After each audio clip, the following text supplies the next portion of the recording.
I already made a guide for the Tiger H1 and the Panzer D that are two main vehicles of my 5.3 lineup for Germany. I recommend playing both vehicles rather cautiously, which made it difficult to play Germany 5.3 on the aggressive side.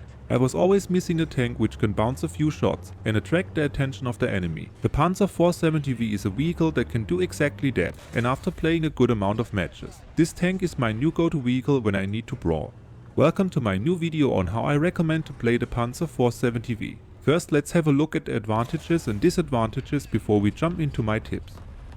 The Panzer IV 70V is a German casemate tank destroyer at the BR 5.3. Since it's a casemate tank, you don't have a turret and can't react as quickly to an enemy coming from the side. Also, as for most of the tanks, the side armor is not that good, and you also want to make sure that nobody can shoot your lower front plate.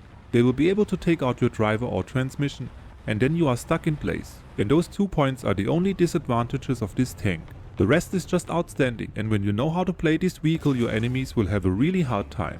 The frontal armor at the upper plate is sloped, and when you apply the researchable tracks as additional armor, you will have up to 185mm of armor. And even on the other spots, the 76mm guns of the American tanks that are common around that BR have no chance.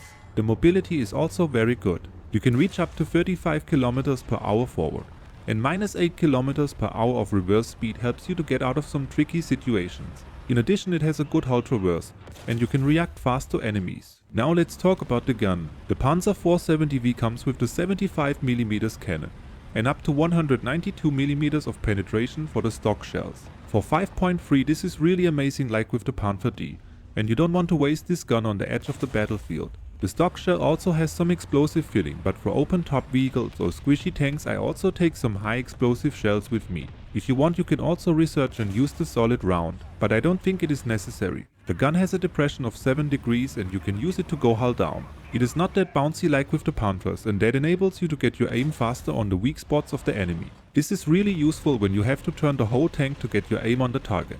The reload speed is okay with up to 7.4 seconds, and I never got in trouble because of it. Another huge advantage is the low height. This tank can perfectly sneak around the battlefield and use this low height as advantage. And exactly this low height, the strong upper front plate, the good gun and gun depression makes this casemate tank so strong. Here are my tips on how to play it successfully. Tip number 1. Play it like a casemate. A casemate tank is a vehicle without a turret that can be turned. Most of the time casemate tanks are tank destroyers that have a heavier, more powerful gun and a better armor protection. When you can't get the aim on the target within the limited gun driver's range, you have to turn the whole vehicle to aim, and this results in a special playstyle. I stick with teammates when I play a casemate like the Panzer IV 70V. They can help you by keeping an eye on your flanks while you try to attract the attention of the enemy if possible. The Panzer IV 70V has some good armor, and this is why I like to play it from the second row. I try to attract the attention of the enemy and enable my other teammates to flank them.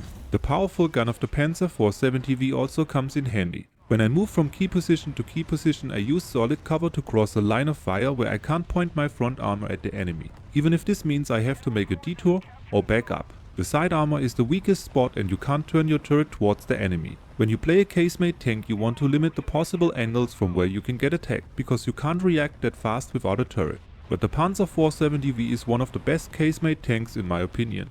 And this brings us to my next tip. Tip number 2. Brawl but pick your fights. So even in up tiers I brawl with this tank and start from the second row, but I pick my fights. There are more and more powerful guns even in lower BRs, and when you encounter a stronger enemy, just use the reverse speed to back up and relocate. In addition, we have to consider that the BR 5.3 is very popular and you won't see many down tiers. The low height of this tank can give you some extra seconds before the enemy can detect you. Whatever you do, you always want to hide your lower front plate behind solid cover. In town matches or when you can't hide your lower front plate, use the third person view and check if the enemy is aiming at you. If you have a chance, use the mobility and a relative stable gun to push the enemy. As mentioned in the beginning of this video, the Panzer D and the Tiger H1 can't be played that aggressively. They are either too slow or the weak spots too big to attract the attention of the enemy. In my opinion, the Panzer IV 70V is perfectly suited to do this job, but you still want to keep in mind that it is a casemate tank. And this is why you also need some teammates around you, because you want to avoid to get flanked. When you see that your teammates in front of you die and you are suddenly the first in the line, back up to minimize the possible angle of attack and wait for help to catch up again. Tip number 3. Use the low profile. The extreme low height of the Panzer IV 70V is a huge advantage to be able to advance on the battlefield. This and the mobility of the tank enables me to get to some good positions without the enemy noticing me. I want to bring the gun to the battlefield, and this is why I either use my key positions from my map tactics or support my team from the second row. Since I need the help of my teammates, the second row approach is more recommended.